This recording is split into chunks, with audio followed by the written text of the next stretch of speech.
games, and we could still be easily addicted to games. We're just old enough to know better, and we try to. Oh, so that's where we had discussed kind of when you know better. Yeah.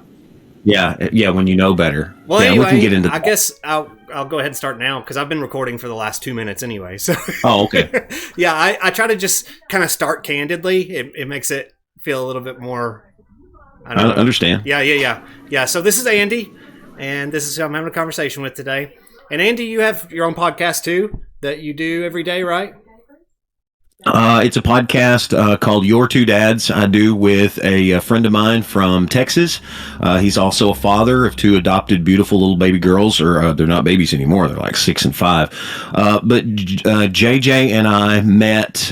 We've been doing this podcast for about 2 years. We talk about political stuff and stuff in the news and whatnot. And it might not be everybody's cup of tea, but it was something that I was able to talk with a friend of mine that I had met, and I met this friend through a mobile game, and we had both played this mobile game. He started a podcast with this mobile game, and I offered my professional services to the podcast. We became fast friends, and our podcast for that game was pretty popular. Yeah. Pretty popular. It got pretty big up there.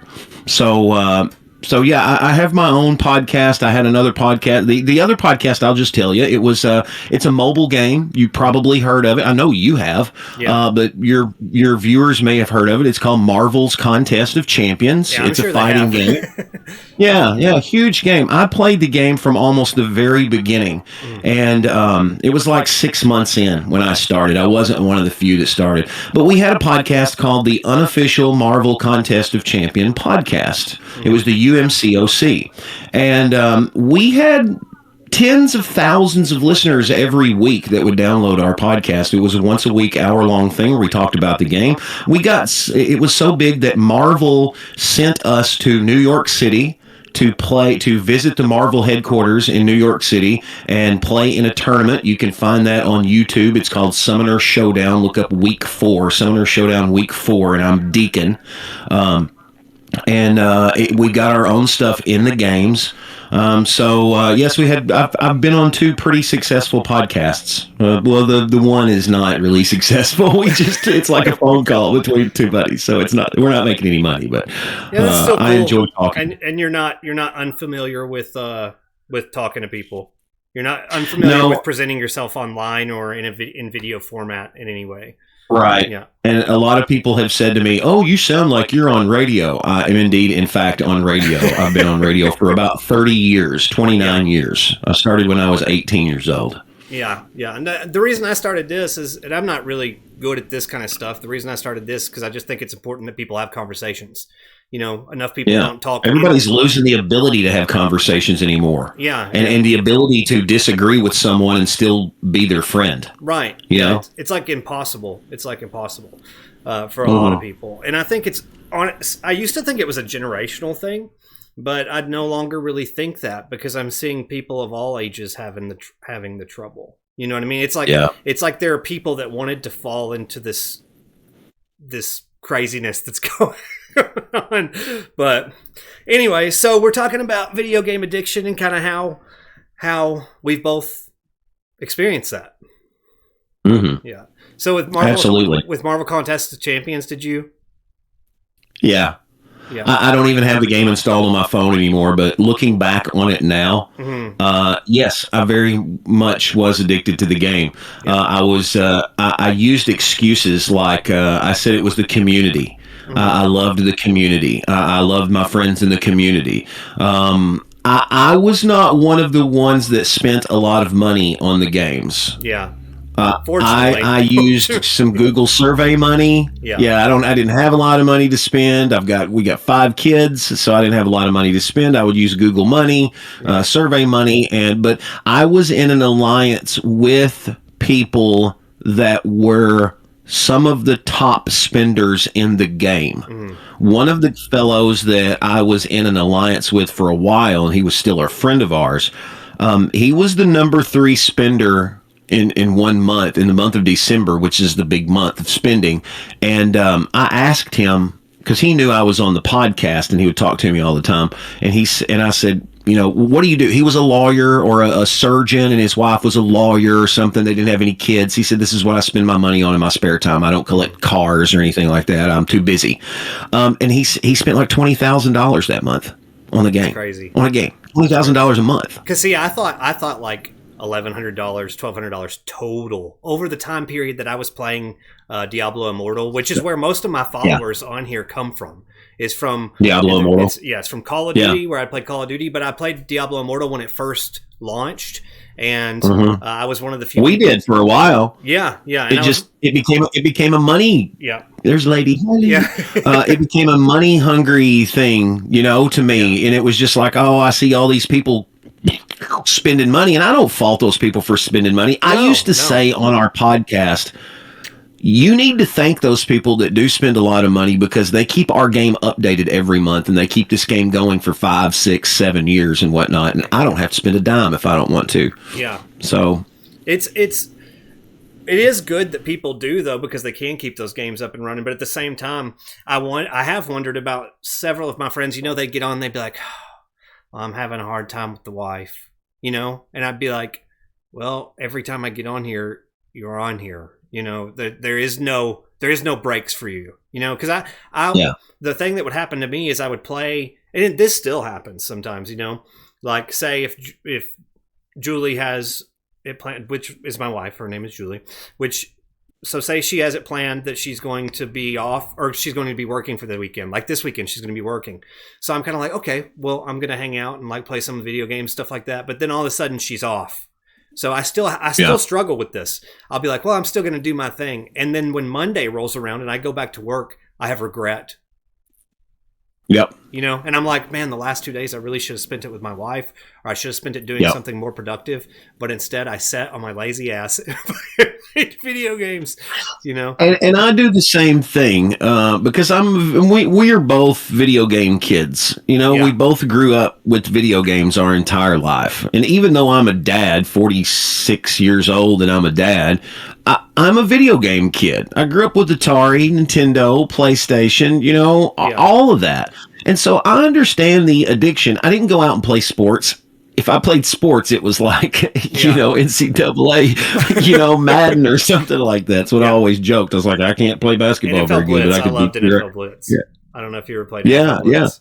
So I understand how the addiction goes, but as I've gotten older, and as I have realized I have missed out on very important things now, and it's not like very important things like, I missed your high school graduation, and because it's nothing like that. It's important things now that I look at that's like, my oldest daughter fixed to be 19, and I look back at when she was out in the yard playing and catching butterflies and stuff. I was sitting there looking at a phone. Right. Yeah. And that is an important thing now. Yeah. So my kids are getting older, and they're getting more self-sufficient to where they've got their friends, they've got their stuff that they do, their games that they play, and I'm not hang out cool dad anymore. I'm just dad. Right. And I've found out I've got a lot more free time on my hands to play video games myself, and I'm not as interested in playing video games anymore than I used to be. Yeah. I think really weird. I think everybody kind of has these things, though, whether it be like people that have fantasy football or fantasy basketball, or people that, enjoy wrestling, or they enjoy going to something specific. I think everybody has these things that they replace with the things that they should be doing or should be paying attention to. And hindsight's 20/20 is, as cliche as that is. And people look back and go, "Oh, it's the truth, though. It's the truth." I think it's part of the human condition. It's part of the human condition. And it's not bad to say, like when you said, you go to work and you're like, I laid on my all day, all weekend, and I should have, been doing this. I don't think that's bad, because it's good to take time to. I'm not one of those people that's like, there's 24 hours in a day and you should utilize every one. No, there's times when you want to sit down and veg out on the couch and watch some freaking Office episode that you've seen 50 freaking times. That's completely fine. One of my favorite things to do right now is to put in Red Dead Redemption 2 that I have thousands of hours in and just play. Yeah. I've done everything in that game. Yeah, my but brother I still get on and play. Loves that game. He absolutely loves Yeah, that game. one of the best things in the world. To me, that's the pinnacle of video games. I wish they would put AI. I wish I could put AI in Red Dead Redemption 1 and 2. How cool would that be? I would never play anything else. Like if every because they've talked about this in articles. You know, I mentioned this on our podcast my podcast like last year when the article first came out, but just in the past like 2 months I read another article where they're like, hey, we're really doing this, and it was Rockstar that was thinking about doing this, but they're adding AI to the game. Yeah. So Skyrim, for instance, you go to the town, you talk to the freaking whatever, the armor smith, and he remembers the conversations. They've all got like their own chat GPT built in to themselves, built into each character. But that opens up a whole new conversation if we wanted to about, is that a new world? Did you create a new, that's crazy. I think that what I started thinking about just now was like, let me think about how to say this. Like, okay, I had a friend when I was in high school, and we would always like kid with him about how he would struggle to get out and do things. He always just wanted to hang out and like play video games, or that's what he wanted to do. He wanted to say, and I think at the time, what was the big game? EverQuest. It was EverQuest. EverQuest was the big online thing, and he was on EverQuest. Very addicted, addictive game, man. For people that don't know what we're talking about, EverQuest. At the time, EverQuest was the thing that you were addicted to. Yeah, that was like the number one video game addiction. So at the time. I run into his mother, and I haven't seen her. I haven't seen her or him in like 15 years. And I'm like, oh, how's he doing? And she's like, still holding the fort down. You know what I mean? Like, so he's still in the house. He's the same age as me, 37, 38. And he still just sits in the same room, plays video games. And like, I can see how many hours he puts into some of these games. And it is like literally no job, no nothing, just sits there. And that's all he does. Now, I don't necessarily know if he's at fault for that. I mean, I know it's his choice. I get it that it's his choice. But at the same time, I think that parents let that. There's a lot of factors. You can't just limit it to one thing and say this is why he done that. We could probably list a bunch of different factors. Being one of the main ones is his choice. Right. It's always your choice. And he won't even talk to me anymore. He won't even talk to. He won't talk to anybody. Like anybody that I'm like, have you heard from so and so? And they're like, no, not in months. He didn't even come to Christmas. So when do you get to a point when a loved one like that, somebody that you care about, and you see what's going on from the outside, but it's a lot of times it's really hard for humans to see, unless you have somebody that points it out. Me and my brother always had this thing. It was like, look, if I call you, if I look at you and say, hey, Logan, you're being a I'm not doing that to piss you off. I'm doing it because I love you, and you don't notice that you're being a prick, and I'm pointing it out. Hey, dude, you're being a prick. So when do you have to step into someone with that gaming addiction and be like, get up? Well, and I'm selling your stuff, or we're taking the power core, or what do you do? I guess in some, and like here's something else. You just let them. You can't let them destroy themselves. Well, and what if some parents? Do you think some parents prepare for the end of their life to leave their child in the same position where they can just play the games for the rest of their life too? You know what I mean? Like, or do they know, hey, when I'm gone, he's going to have to do something? They don't care. There's some parents that just don't care, that I have found out in life. It's unfortunate, but some people just don't care. Right. They just don't even think about it at all. They don't think about it, or for some reason, that's why you have to, as someone that can be easily addicted to games, and I know I can be easily addicted to games. I've been addicted to Dungeons and Dragons since I was 13 years old. Over 30 years, I've been addicted to that. That's my gaming addiction. Sorry about that. I'm squeaking. Sorry. Do what? No, I can't even hear it. Okay, good. But that's my number one gaming addiction is the tabletop D&D. But I've been addicted to many video games. It's just you have to be smarter than yourself and realize, okay, I'm not going to sit here all day and do this. Yeah. I'm going to play this game. I'm going to enjoy it for a little bit. My rule in my house when the kids were younger, when Deacon and Alex were younger, is I used to tell them my rule on video games was, and you can ask them today, what's Dad's number one rule on video games? And they will both spit this out. If it starts to piss you off, you turn it off. Yes. Because video games are supposed to be enjoyable and fun. And if the game starts to irritate you and get those emotions going to where you're mad, then you turn it off. See, and I have go to do that something with Call else. of Duty. I have to do that with Call of Duty. Julie really likes to play Call of Duty, but there are sometimes I can't because it will literally raise my blood pressure. It will literally raise my blood pressure. And I'm like, I can't do this because I'm actually getting angry. Like, real life. And that game should not make me angry. And so there was one time I can clearly remember that Alex was very excited about playing Fortnite. He couldn't wait, got his stuff done, went in there and played Fortnite, and I was doing something else. And then I noticed like 20 minutes later, he's outside playing basketball.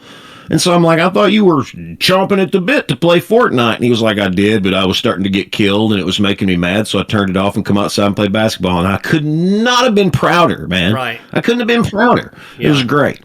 I think a lot of people forget that. They look at these people that, going back to where we're saying we spend a lot of money. We grew up with video games where you didn't have to spend money. And now we have these mobile games where the more you spend, the bigger you are and the best you are and whatnot. And you got these people that want to compete with them so bad and be the best that they don't have $20,000 to drop on the game. Right. So they devote 48 hours. I hate that they've done this thing where basically money equates. I mean, there are games that are still based on skill, and if you have enough skill, you can beat out the people that spend money. There still are games, but majority of the time, the top dollar is going to be the top player. That's the way it goes. Yeah. And I hate that so bad because I felt like video games were one of the last places in the world that real competition still existed. You know what I mean? Yeah. Well, I mean, especially for kids, and kids need to learn to fail and pick themselves back up. And when people don't, it really causes problems later in life. You know, it causes problems. I think that's you hit it there. We've had it seems like society has forgotten that it's that failing is the best teacher. I have trained 100 different people in radio. Like if the new kid was coming in and has never talked on the radio before, they would bring him to me and I would train them. And one thing that I always told them was, because when we had CDs, everything's digital and stuff now, but when we had CDs and stuff at the time, sometimes them damn CDs skipped. Yes. And sometimes you had dead air to where the air was silent. That's called dead air. And I told them, that is the moment when you learn the most. Don't freak out, because when the CD starts skipping and things are going and your brain's frying because you're having to wonder about this, that's when you learn the most, is your failure, because next time you won't do it. So, and that's what we've forgotten as a society, is that it's okay to fail, because that's when we learn the most. Yes. Is by picking our back up. And so that leads me kind of into what I was thinking about, how so video game addiction, it might be, a less, parents are afraid for their kids to fail. They don't want, I think this is like kind of over nurturing or over mothering or over fathering, whatever you want to call it. It's like a helicopter parent.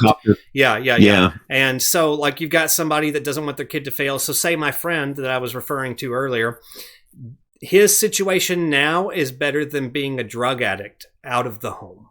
Right? Is it though? Yeah, once his parents are gone, it's for sure going to be exactly the same.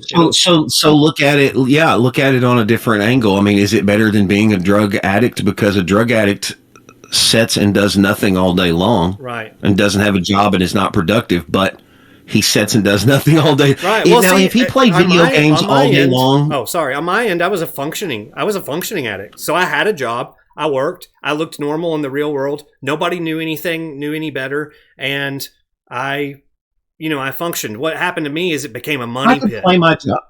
Yeah, I could play this game all day at work. Yeah. I could do it all day at work here. Right. I was the same way.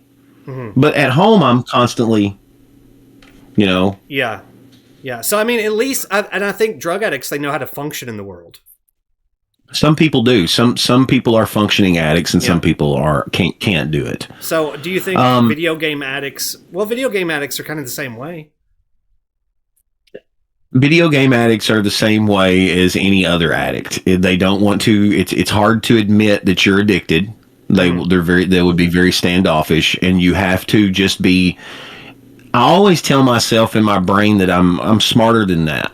You know, you're smarter than that. When my brain tells me something, I'm like, no, I'm smarter than that. I can overpower that. I don't have to do that. You know, and it's the same way with video games. As much as I want to like go home and sit down and veg out and play video games, I understand I've got some responsibilities that need to be done. Yes. And some stuff that I need to do. And you know what? I really enjoy sitting outside and listening to birds. Really? You know? Really? Yeah. Yeah. And the reason I say that is because people have forgotten what birds sound like and what the outside sounds like, because we get bored and we automatically do something with our phone. Yes. We pick it up. I catch myself all the time picking this thing up and just opening up TikTok or opening up Facebook or opening up something. And you're not even really just looking at anything. It's like an autonomous movement. It's like it's just a movement. Yeah. And you forget what birds sound like. You forget what the roses smell like. And I read it wasn't a thesis. I think it was a doctoral thesis one time. It was about how boredom fosters creativity, and about how it was given examples of throughout history of how when you're bored you invent crap to do. Yes. And it fosters so many great ideas throughout history, as being bored and not having a video game in front of your face. Boredom is a good thing, and you know, it's I guess, what do they say, necessity is the mother of invention. So when boredom is as well. Right. Yes. Yeah. Boredom is as well. You know, because at that point it's necessary to find something to function in. You want somewhere to function in, or something to function toward. You know, I don't think that we're creatures of. I mean, we're definitely creatures of comfort. We like comfort, but I also don't think that we're creatures that sit with boredom well. You know, we don't sit with boredom well.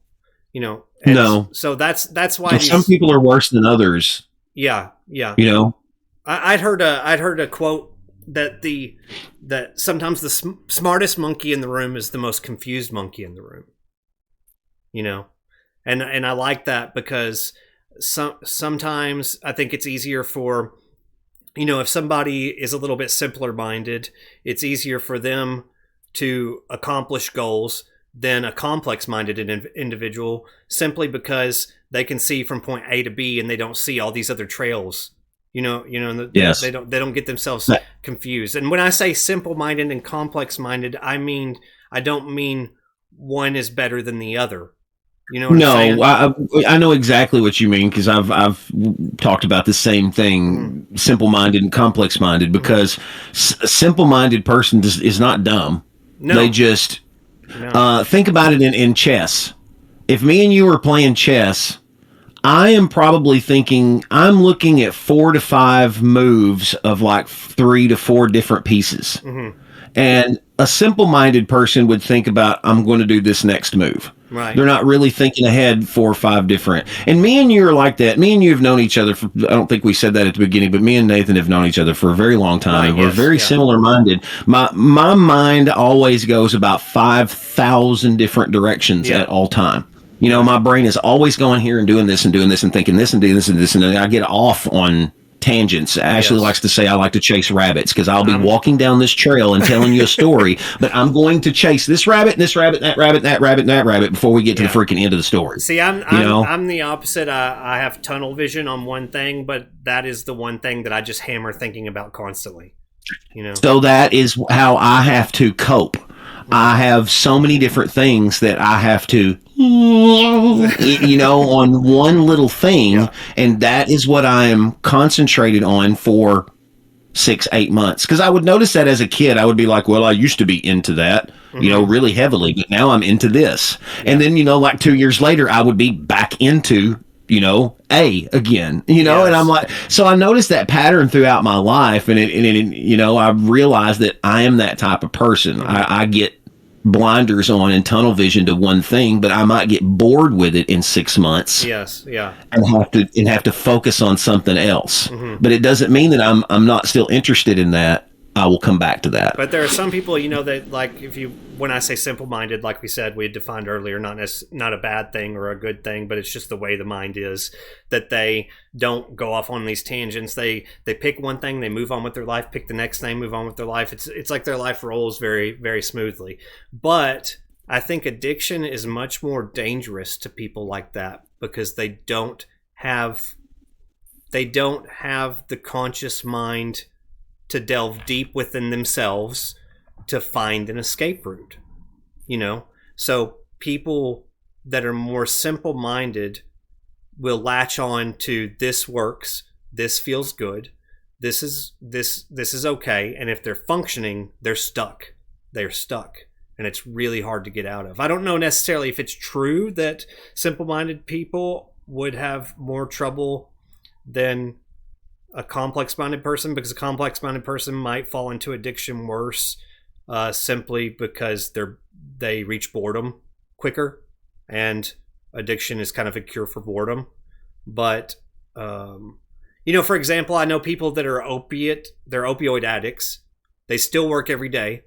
They're older people, and I know that they're not taking the opiates for what they're supposed to be taking them for, because they're taking way too much, and I know this. You know what I mean? I know what opiates do to a human being, and I know how they make your life feel better because you're feeding yourself good chemicals. So, that's the same thing as addiction. They're just never going to admit it. They're going to die taking that medication. Their doctor will keep them on it for the rest of their lives, and that'll be the end of it. But just because it works, I don't know if it's necessarily a good route to take. Exactly. There's no telling what kind of harm, 1000%. what kind of harm that is causing in the rest of their lives, And do you think video game addiction can ravage someone's life the same? Absolutely. Absolutely. But video game addiction, you have to be, like I said, you have to be smarter than yourself. You have to tell yourself that you're smarter than yourself and do something with it. Like the example that you gave earlier about the guy that sits in his basement or that's what he does and he still does that years later. Yeah. That would be a completely fine story if you added to the end of that, oh, he works for a video game company. No, absolutely. He designs, and he writes, he does something, he play tests, does something. That would be okay. If he podcasts and has he has a bunch of viewers and actually makes an income. No, not on social media, no social anything. See, if you can be smarter than yourself and look inside yourself and say, do I have a video game addiction? Do I? And you're going to be no, I don't. No, I don't. Because I know. Yeah. I know. Right. I'm you. I was you. And I am you. So you have to be like, I do. Yes. And I'm going to consciously not do this, even though I want to play Contest of Champions and I want to beat, some super people's butts, because I had a great account. I had a great account on Contest. I could log back in. I have a title that was designed for us on the podcast. It was a super rare. I got a super rare character. I don't care. I look back on it now like, I didn't hardly make any. It was, I look at it now as I got some few things. I got some valuable friends in my life. Right. But I can't devote time all the time. I used to play Battlefields all the time with these guys. I played with a guy from England who was the number 3 headshot king in the world on Battlefield 3. You could go you see the stats, and he was number 3. I played with a guy from Ireland. Consider these guys like my brothers. A guy from New York, another guy from Kentucky, and I consider these people my brothers, and I've never even seen them. Yeah. I've made a lot of really great friends and some stuff with video games, but I can't let video games control my life as much as I want to play Rock Band all night long. Sit there and jam out to Rock Band. I can't do that. Mm-hmm. Yeah, see this this friend of mine, I hate it for him because I know him and he was like one of my best friends in high school, and I never thought it would be like that. You know what I mean? Like, literally cut everybody off, sit in the same bedroom that you've been in for since you were born, and like literally no social life, quit going to Christmas, like it's crazy. It's really crazy. But those types of people have been around for a long time. When I was a kid and was getting into Dungeons and Dragons and played Dungeons and Dragons, that's when the big scare was going on in the 80s, when it was demonic and all this. And one of the stories that was going around was that a boy had gotten his character, he had played a long time, and his character got mad and killed his family and himself and did all this, and that's why it's evils of Dungeons and Dragons and whatnot. Yeah, and I remember reading a story about someone who their character, to get experience points, they had to do things in the real world. So to get experience points, they had to kill their mom or something like that. Yeah. See, I remember that. And so I always argued that if that did happen and that kid got so mad because his character in a game. I understand, because I've played these characters. I got like 8 characters that I've played in 30 years. 8 characters that I've played in 30 years, you know, that I've taken. That's a very few, really. But I know they're like a second life. Yes. To me. I can tell you everything that happened to them. It's like my alter ego that I've played this. So if one of those guys got killed, well, that's cool. But to somebody else with not a different mind than mine, not saying I'm better or worse, but their character that they've played for so long, in high school, he probably was bullied all the time. This person, in this made up story was bullied all the time. Maybe they don't have the love around them that you have. Right. The life in to the go back D&D to world, outside of, in the D&D world, they were super powerful and the hero, and everybody loved them. And when that character, I think their world is gone. Yeah. And that's what I would always say. If that happened, that's what happened. Because I played with D&D people, and we were just a bunch of nerds that like to eat Doritos and drink Mountain Dew and ride freaking, Pegasus and slay the dragon. But that's why it's so important for people to communicate, because the only way that you can have the life to go back to outside of those kinds of things is to act in the real world. And these kinds of conversations open that up. Now, what do you think about somebody who's addicted to video games? What kind of steps do you think that if they were watching this and they said, okay, well, maybe I am addicted to video games and I need to make some changes, or maybe I feel like the way that Andy described and I've missed out on stuff, or maybe I feel like the way that Nathan described and I'm having regrets come Monday morning. If they're feeling that same way, what do you think they could do to start changing? What kind of First and foremost is something that I did for years and years, and I had to give myself a mental smack and say, quit doing that, was don't dwell on the past. You think you done this, and you think you missed this, and you think you did. Don't dwell on it, because you dwell on it and you're screwing up the future. Yes. So I did this. I'm going to make a change. So and some people can go cold turkey. Some people can go like, okay, I'm putting it down and I'm not playing it for a week. Yeah. And some people are like, maybe I need to cut down a little bit. I'll just play 30 minutes today. Mm-hmm. However it works for you is what you need to do, but you need to have like a self-reflection on, maybe I am addicted. Maybe I do need to put this down a little bit. Maybe they do make a good point. And I'm not I love video games, and I'm going to go home and play some video games tonight. I'm probably going to play WWE 2K16. when I get off here, a freaking 8-year-old wrestling game I'm going to play tonight. You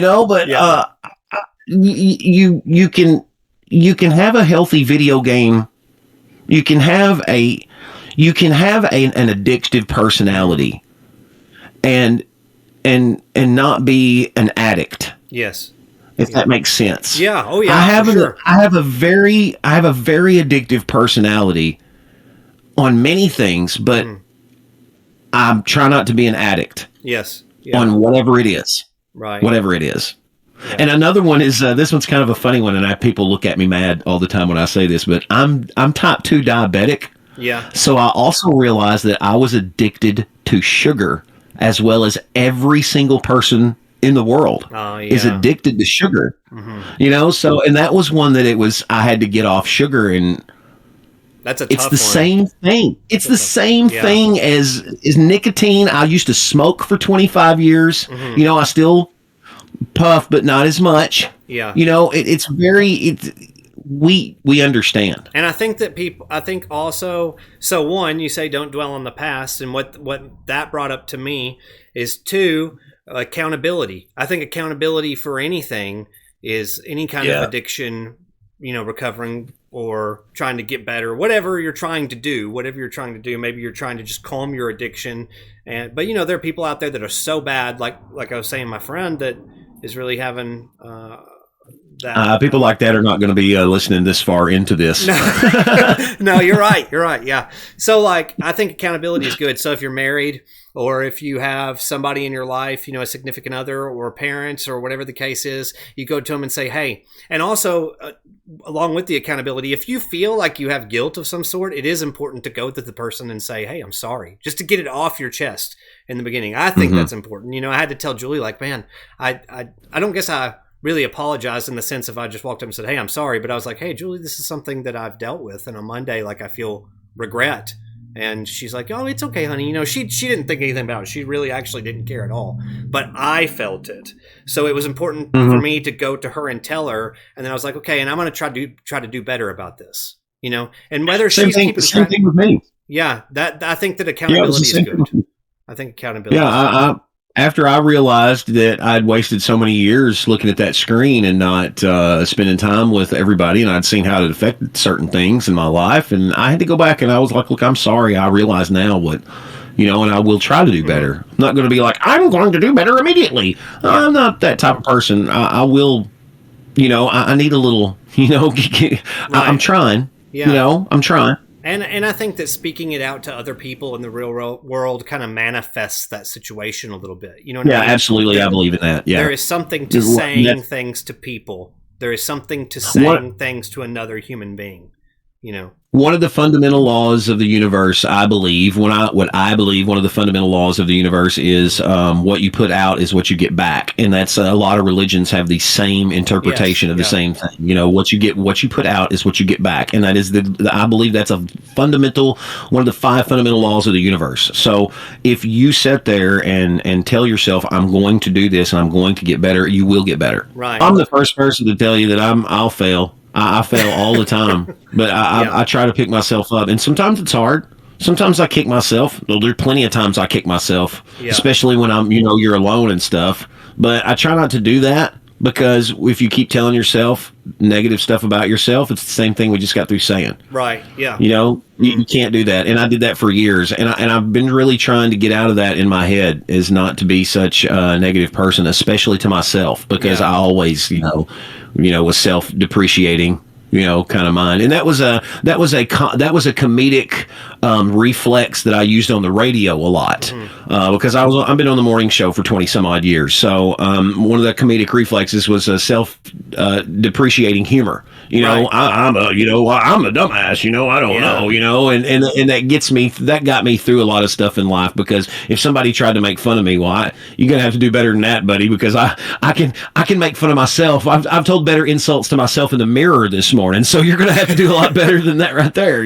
So it was a defense mechanism for me, but right.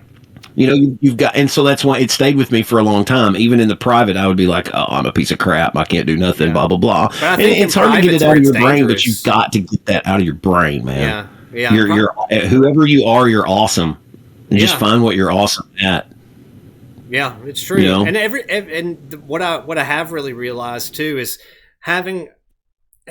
what started me doing this podcast was the fact that I was engaging in conversation like this more often every day with people at work.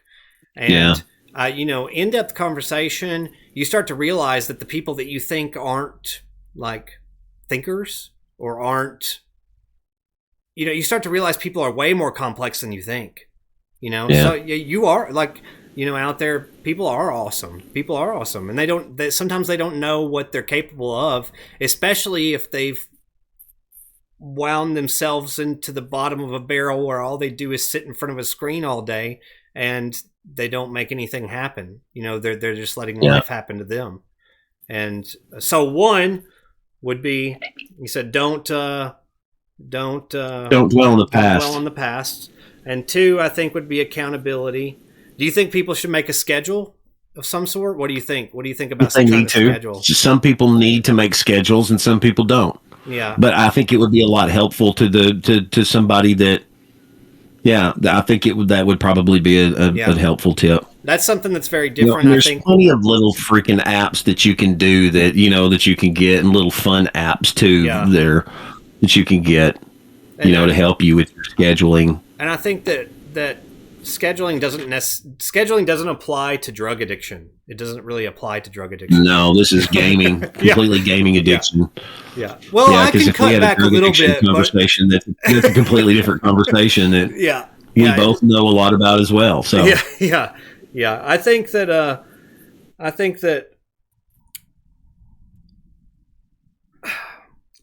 people also need to. You said don't dwell on the past, but I think also people need to take a second to realize what it is that they've missed out on. Yeah, they need to reflect on the past, but don't dwell on it. Right. Yeah. You absolutely need to look back and be like, oh, well, I was doing that. But don't sit there and dwell on the fact that, I was a dumb. I'm a no. Admit, okay, I was a dumb. I'm going to change, and then change. Don't sit there and be like, woe is me.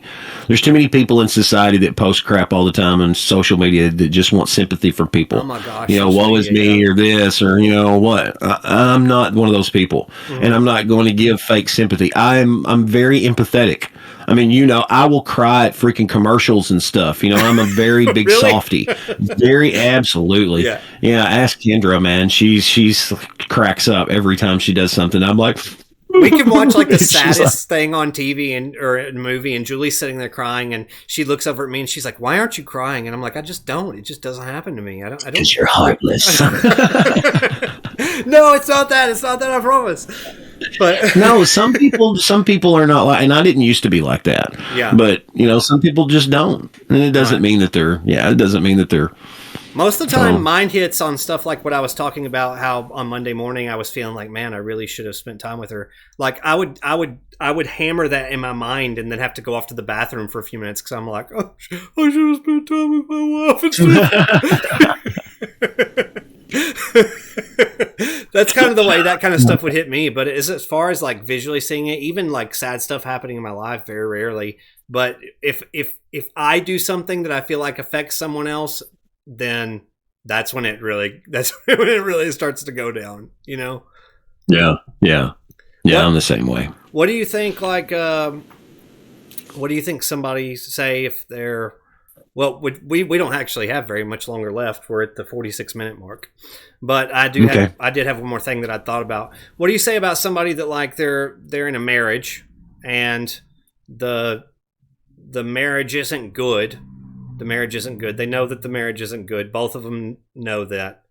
And the main problem that the male or female, is hearing from the significant other is, hey, you play video games too much. You don't pay enough attention to me. You play video games too much. And how do you think, what would be a good step to start navigating that situation to help the marriage? Or the relationship. Whoever is playing the video game, if you truly want to help the marriage, whoever is playing the video games, turn off the video games. Right. Because there's no baby steps in this situation. In my opinion, there's no baby steps. Mm-hmm. There's a question here. What is more important? Right. The video game or the relationship with this best friend, person you're supposed to spend the rest of your life with? And what's more important? I think they really need to also think about... be a no-brainer. Yeah, and turning off the video game will at least start the conversation, because it may not even be the video game that's the problem. The marriage might have a deeper rooted problem. That may just be what's being said. A lot of people don't say exactly what is actually going on inside, and they'll say whatever the first thing that comes to their mind, but it can take an in-depth conversation to actually find a problem. Have the hard conversation. having the hard conversation is so important. Yeah, it So might important. be something to where if you like some days I'll go home and I'll be like, okay, I need to sweep the floor, I need to mop, I need to do this, and I need to clean this. And when I get all that done, I'm going to sit down and play some video games for an hour. Yes. You know, it's not just like go home and veg out, you know, go home, get your stuff done, you know, get what you need done, maybe do something a little extra. And if you have to set a schedule or something for that, and it might even be something like that if it's something in your marriage, it's like you said, the video games are that's the main blame, but that's not the real reason. Right. The real reason is that you sit and play video games all the time. You don't do the dishes and you don't take out the trash and you don't mow the yard or do whatever the crap you're supposed to do. And I was that way. I have been that way. So now I have to be like, okay, when I go home, I know I'm going to have to sweep. I know I'm going to have to probably mop. You know, whatever day it is, I'm going to mop. I'm going to get the laundry ready. You know, is there any dishes in the sink I need to get ready for supper? You know, certain things to help Ashley. I've got to go do this or whatnot. And some days I don't have anything. And I'm like, oh, I'm just going to, and I'll always ask, you know, is there anything I can do to help you? No? That's important. Okay. If there's something that comes up, let me know. And if you started your video game and she goes, can you run to the store and get me an onion? Or can you run to the store and get me something asinine, something little? And you go. You put it down and put you go. the controller down and go. Yeah. That is so hard for some people. And I've had my times where I'm like, oh, I don't want to go. Like, I don't want to do anything. Like, me too. Oh my God, I don't An onion? You want me to go all the way to the store and get an onion? But do it. Because it's the little things. It's the little things. It is the little things. It's the little things. So, like I said, we're at the 50-minute mark. I don't like to let these roll over too long just because then it's too many parts on TikTok. But thank you for talking to me today, Andy. Excellent. I'm glad. It was excellent to have a conversation. Yeah, it was good. All right. I'm going to stop. Find me at PaPaRuddKY. Yeah, I need more followers on TikTok so that I can start streaming live as well. So PaPaRuddKY, I'm going to put it at the bottom of the screen. Do you want me to Papa also Rudd link KY. the YouTube? You want me to link your YouTube at the bottom of the screen? I don't care. Top of the screen? You can do that too. Yeah, I'll put them both on here. So, all right, I'm going to stop it now.